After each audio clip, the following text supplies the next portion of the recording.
Hello students, कैसे हैं आप सब। आई होप आप सब अच्छे होंगे। आईसीटी वर्चुअल क्लासरूम में आप सबका स्वागत है। मैं विकास, क्लास 10th का मैथ्स हम कर रहे हैं। चैप्टर है पॉलिनोमियल्स यानी बहुपद। इस चैप्टर को हमें कंटिन्यू करना है बच्चों। तो प्रीवियस सेशन में हमने सीखा था जीरोस ऑफ ए पॉलिनोमियल।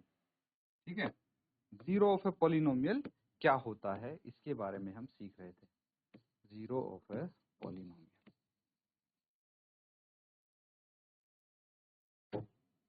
तो क्या समझ में आया इससे कि जीरो ऑफ ए पॉलिनोमियल क्या होता है। मान लीजिए पी एक्स कोई पॉलिनोमियल है जो कि है 2x + 1, मान लीजिए ये है।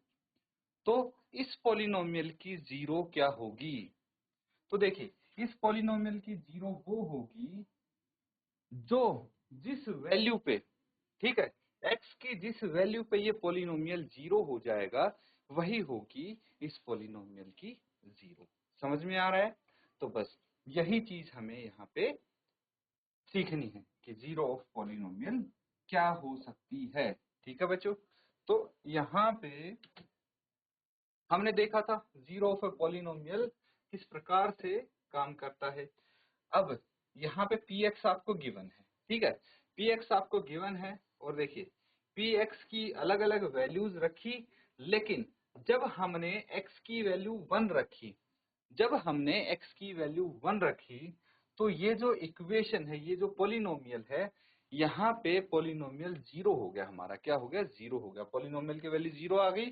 तो इसका मतलब आप बोल सकते हैं कि we can see that the value of polynomial p x is zero at 1, है ना, एक पे जीरो है, इसीलिए 1 is called zero of polynomial. 1 क्या हो गया, जीरो ऑफ दिस पॉलिनोमियल। ऐसा भी लिखते हैं x इज इक्वल टू 1, ये एक जीरो हो गया इस पॉलिनोमियल का। अंडरस्टैंड, इस तरह से हम इसको समझ सकते हैं। Real number k is said to be zero of a polynomial. इसको जनरलाइज हम कर देंगे कि भाई कोई रियल नंबर है, वास्तविक संख्या है के, वो एक पॉलिनोमियल का जीरो हो जाएगा अगर, जीरो हो जाएगा अगर पी के क्या होगा, के मतलब कोई भी वैल्यू हो गई, एक्स की जगह मैं कोई भी रियल नंबर यहाँ पे रखूं और हमारा पॉलिनोमियल जीरो हो जाए, दैट वैल्यू दैट के will be called zero of the polynomial. समझ में आ रहा है, नोट डाउन करेंगे इसको। ठीक है, सबने नोट किया है बच्चों। आगे देखिए, अब यहां से इसकी हेल्प से हम एक कॉन्सेप्ट सीखने वाले हैं। मान लीजिए ये एक पॉलिनोमियल है, ठीक है, पॉलिनोमियल तो पता है क्या होता है, तो ये पॉलिनोमियल है।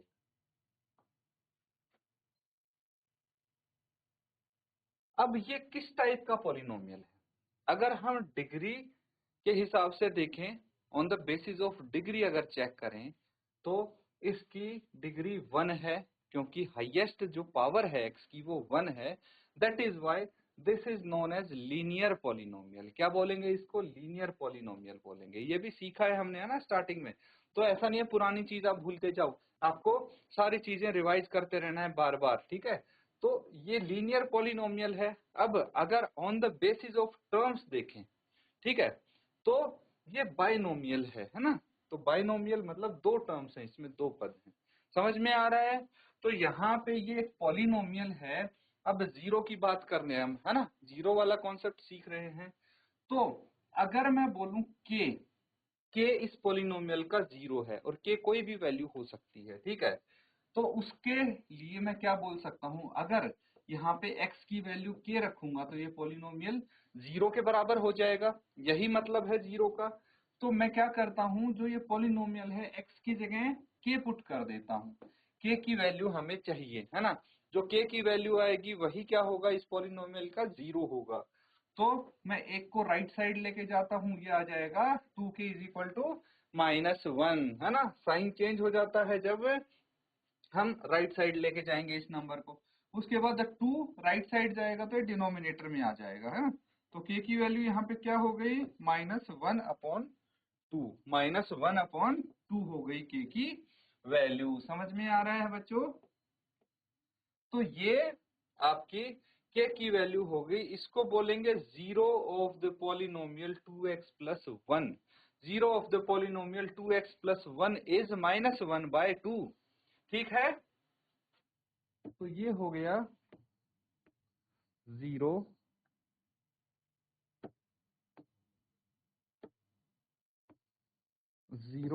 ऑफ द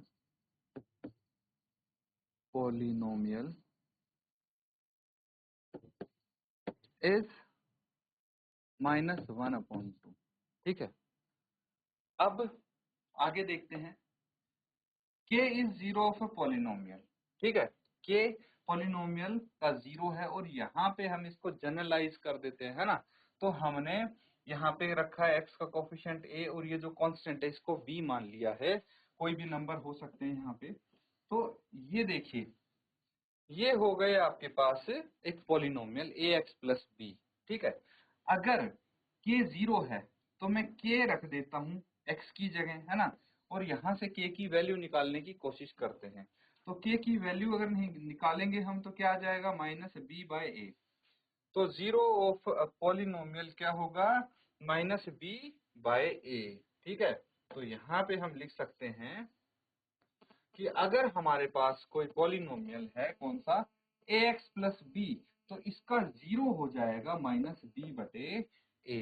समझ में आ गया। कोई भी ऐसे बोल सकते हैं लीनियर पॉलिनोमियल है तो उसका हमारे पास जीरो हो जाएगा -b/a। That means constant term b क्या है, कांस्टेंट टर्म है, तो कांस्टेंट टर्म का नेगेटिव माइनस, कांस्टेंट टर्म के साथ माइनस अगर आ जाए divided by coefficient of x, ये हो जाएगा आपके पास कि जीरो ऑफ दिस पॉलिनोमियल। समझ में आया इतना। अब देखिए एक एग्जांपल यहाँ पे करने की कोशिश करते हैं। If 3 is zero of polynomial, तो एक पॉलिनोमियल की जीरो है 3, मतलब अगर मैं इसका मतलब है अगर मैं यहाँ पे x की जगह 3 रखूं तो ये पॉलिनोमियल जीरो हो जाएगा। तो जीरो ऑफ पॉलिनोमियल इज 3 और ये हमारा polynomial. Then find the value of a। बहुत आसान सवाल है, एक बार आप अटेम्प्ट करके देखिए, कोशिश करिए फाइंड आउट करने की। क्या करना है हमें करना ये है कि भाई P3, है ना, जब x की जगह 3 रखूंगा तो ये पॉलिनोमियल क्या हो जाना चाहिए, जीरो हो जाना चाहिए। तो इस पॉलिनोमियल में जब x की वैल्यू 3 आएगी तो ये जीरो के बराबर हो जाएगा और इस इक्वेशन जो हमें मिलेगी उससे हम a की वैल्यू निकाल लेंगे। a की वैल्यू आते ही हमारे पास हमारा क्वेश्चन सॉल्व हो जाएगा। तो नोट करके सॉल्व कीजिए इसको। देखिए बच्चों, क्वेश्चन काफी सिंपल है यहाँ पे। अब सबसे पहले हमने क्या किया है, ये पॉलिनोमियल है हमारा, ठीक है, ये है पॉलिनोमियल। तो p जब x की वैल्यू हमने 3 रखी तो पॉलिनोमियल जीरो हो जाना चाहिए, because 3 is zero of this polynomial. 3 क्या है, इसका एक शून्यक है। ठीक है, तो यहाँ पे हम क्या बोल सकते हैं, px इज इक्वल टू, ये पॉलिनोमियल हो गया और हमने x की जगह रखना है 3। क्या रखना है, x की जगह 3 रखना है और x की जगह जब हम 3 रख देंगे तो ये जीरो के बराबर हो जाना चाहिए। दैट मीन्स ये जो हमारी इक्वेशन बनी है ये सही बनी है कि नहीं। भाई जब हमने x की वैल्यू 3 रखी तो ये हमारा पॉलिनोमियल जीरो के बराबर हो जाएगा। तो अब क्या करेंगे, यहाँ से a की वैल्यू निकाल सकते हैं ना। क्या करेंगे, देखिए 3 का स्क्वायर कितना होता है, ये 3 का स्क्वायर है, 3 का स्क्वायर होता है 9। क्या होता है, देखिए यहाँ पे किया है 2 इंटू 3 का स्क्वायर और 2 इंटू 3 का स्क्वायर होता है 9 एंड 2 इंटू 9 18। तो ये 18 यहाँ से आया है। समझ में आ गया। अब 3 इंटू 3 होता है 9 लिख लिया, -9a एज इट इज है, इसमें कोई बदलाव नहीं किया गया है। फिर प्लस 18 एंड प्लस 9 दोनों को ऐड कर देंगे, दोनों को जोड़ देंगे, इनका योग आएगा 27 और -9 एज इट इज, -9a। फिर हम क्या करेंगे, -9a को राइट हैंड साइड लेके जाएंगे और ये कितना आ गया, 27 बराबर है -9, या फिर आप बोल सकते हैं कि 27 बराबर है 9a, या फिर 9a बराबर है 27। तो a बराबर है कितना आ गया, 27/9। 9 का पहाड़ा सबको आता है, 9 तिया 27, तो a बराबर है आ गया 3। कितना आ गया? 3 आ गया। a की वैल्यू 3 होनी चाहिए। सिंपल है, नोट कर लेंगे इसको।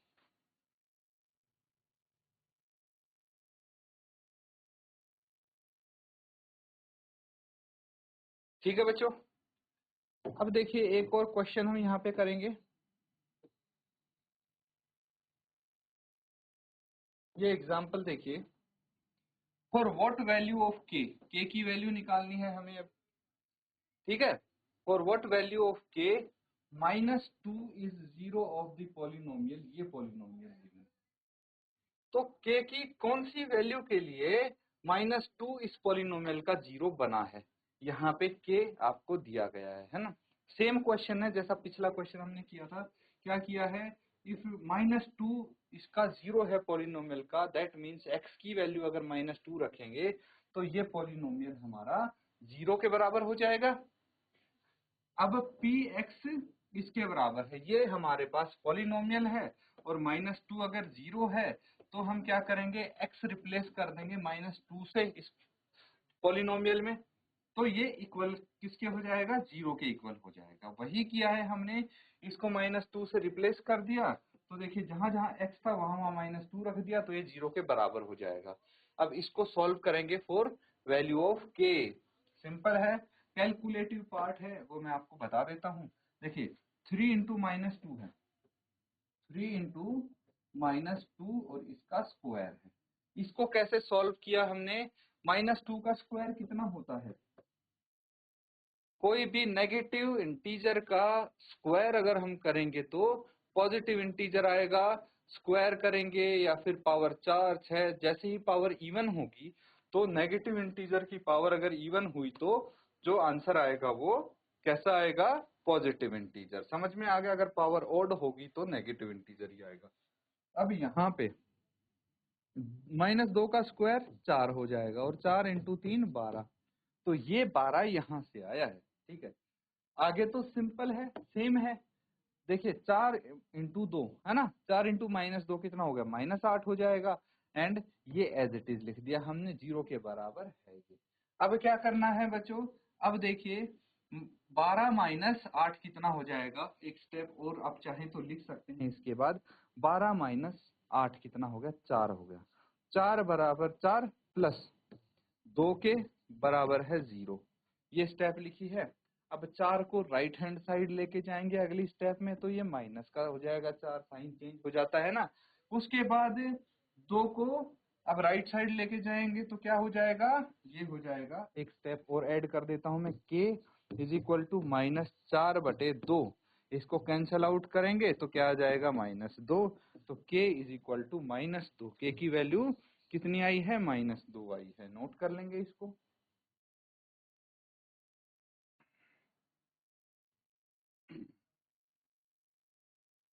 ठीक है बच्चों, आगे देखिए, ये हमारे पास अगला सवाल है इसका, और इसमें क्या करना है बच्चों, ये थोड़ा सा हटके आपको दिया है, बिल्कुल वैसा ही है, लगभग वैसा ही है क्वेश्चन। यहाँ पे दो इक्वेशन बनेंगी आपकी। If 1 and 2 are zeros of the polynomial, इससे पहले जो हमारा पॉलिनोमियल था उसकी एक एक जीरो हम दे रहे थे क्योंकि वो लीनियर पॉलिनोमियल थे। अब यहाँ पे आ रहे हैं आपके पास क्वाड्रेटिक पॉलिनोमियल, तो उनके दो दो जीरोज होंगे। अब यहाँ से कॉन्सेप्ट आप सीखेंगे, मैं लिख देता हूँ। देखिए अगर हमारे पास लीनियर पॉलिनोमियल है, ठीक है, तो नंबर ऑफ जीरोज कितना होगा, 0 या 1 हो सकता है। ठीक है, लेकिन अगर है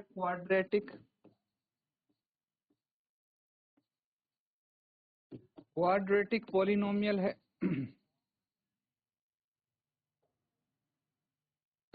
तो यहाँ पे हमारा 0 1 या फिर 2, एट मोस्ट 2 जीरोज हो सकते हैं। ठीक है, अगर है क्यूबिक पॉलिनोमियल, क्यूबिक पॉलिनोमियल कौन सा होता है बताइए मुझे जरा। तो इसका 0 हो सकते हैं 0, 1, 2 या फिर एट मोस्ट 3 एंड सो ऐसे चलते जाएंगे। तो क्यूबिक पॉलिनोमियल वो होता है जिसमें जो हमारा वेरिएबल होता है उसकी हाईएस्ट पावर या फिर मैक्सिमम पावर 3 होती है। समझ में आ रहा है? तो अब देखिए यहाँ पे क्वाड्रेटिक पॉलिनोमियल हमें गिवन है और इसके दो जीरोज हैं 1 एंड 2। समझ में आया? तो यहाँ पे k एंड m की वैल्यूज आपको फाइंड आउट करनी है। सिंपल है, कुछ नहीं करना इसमें। ये दोनों जीरोज हैं, तो जैसे हम क्या करते थे, x की जगह 0 पुट करते थे और हमारा पॉलिनोमियल 0 के इक्वल हो जाता था, वही काम करना है। ये है हमारा पॉलिनोमियल, और अगर हम एक 0 रखेंगे x की जगह तो ये पॉलिनोमियल क्या बन जाएगा, 0 के बराबर बन जाएगा। तो k और m के लिए सॉल्व करेंगे। कैलकुलेशन पार्ट है, 2 इंटू 1 का स्क्वायर, एक का स्क्वायर करेंगे एक ही रहेगा, एक के ऊपर कितनी पावर हो एक ही रहेगा वो।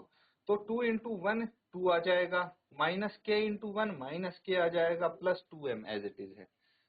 ठीक है, यहां तक समझ में आया?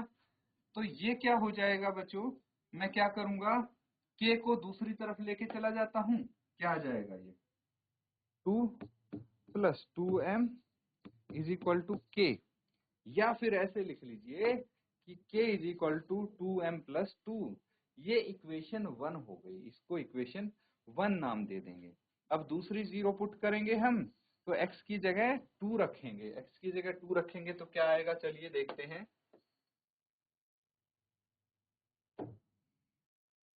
x की जगह हमने रखा 2, तो ये 0 के बराबर हो जाएगा पॉलिनोमियल।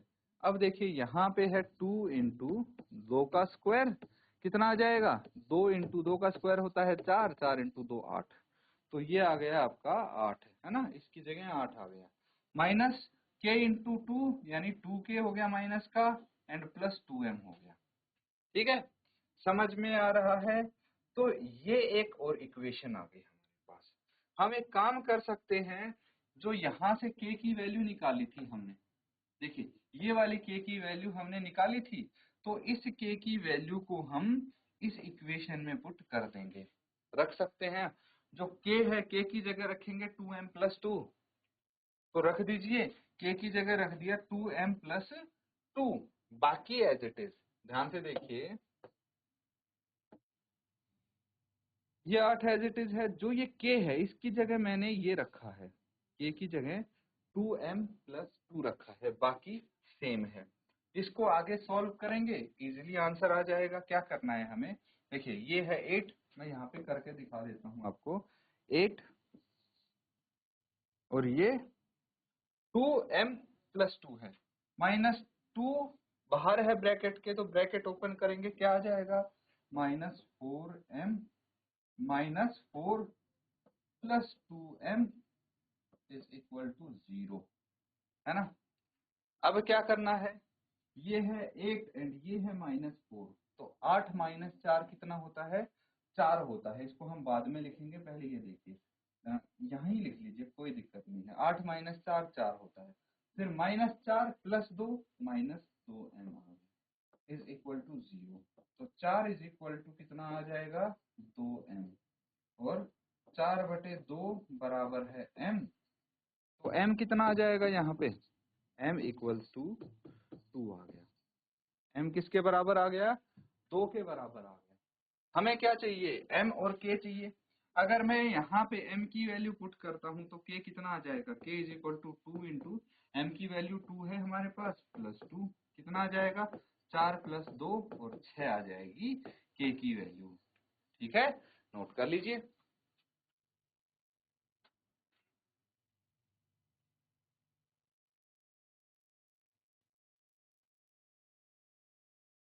ठीक है, नोट कर लिया है सबने। अब देखिए,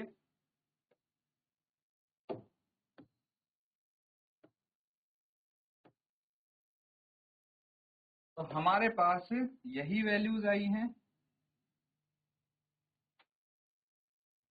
k equal to 6 and m equals to 2। ठीक है बच्चों, कोई दिक्कत परेशानी तो नहीं है इसमें। अब जो अगला टॉपिक आप समझने वाले हैं वो क्या है, ज्योमेट्रिकल मीनिंग ऑफ पॉलिनोमियल्स, ठीक है, geometrical meaning of zeros of polynomial. तो ग्राफ पेपर पे जीरोज कैसे रिप्रेजेंट करते हैं वो यहाँ पे हम सीखने वाले हैं, ठीक है। तो धीरे धीरे करके हम इसको चैप्टर को जैसे जैसे आगे पढ़ेंगे तो अलग अलग चीजें आपको सीखने को मिलेंगी, लेकिन हम साथ ही साथ हम क्वेश्चंस भी प्रैक्टिस करते रहेंगे तो अच्छी आपकी प्रैक्टिस हो जाएगी।